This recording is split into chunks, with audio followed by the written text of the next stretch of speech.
next comedian coming to the stage is a very funny lady. Let's put our hands together, Miss Dorgan.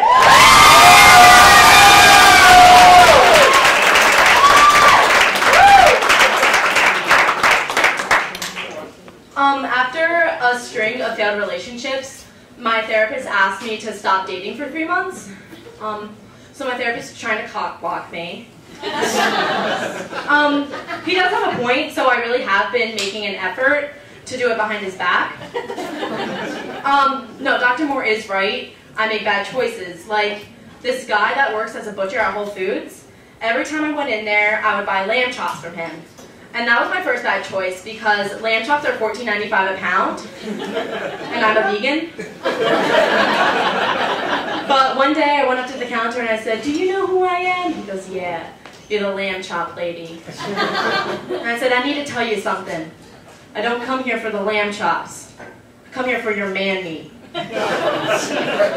So I gave him my number, and the next morning he texted me and he said, "Good morning, this Tony." And I said, "Who?" He goes, "From the DA, meat counter, this Tony." This Tony. I had compromised my morals and spent $213.79 on an Italian illiterate. Dr. Moore, my therapist, would like me to be less judgmental. I would like him to be less up my ass. The only way I know how to make friends is by making fun of other people. In new social situations, I rank everybody from people I hate the most to the people I hate the least, and then I make friends with the people I hate the least by making fun of the people I hate the most. Like, "Oh, do you hear that guy's accent? I can barely understand him. What is he saying? Deport me? Deport me?" You know, my friends, I don't have many. Dr. Moore recently told me I have clinical depression, and I fucking love it. Now I can get fat, my comedy will get better, I can openly cry at those commercials that show abused dogs and play Sarah McLachlan music. And another really great symptom of depression is complete lack of motivation. And I don't actually really have that problem unless my mother asks me to do something. Like, do the dishes, too depressed. Put away your clothes, too depressed. Spend time with me, way too depressed.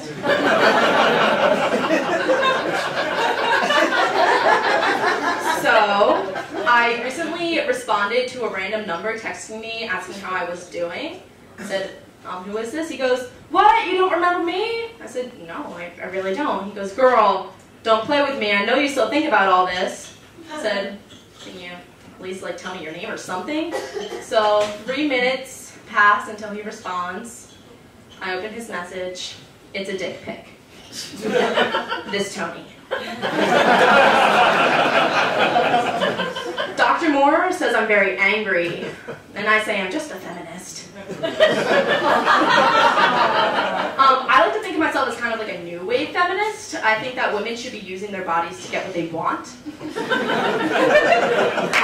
I don't like to move. So I was at my friend's graduation party last June, and I was the only girl there.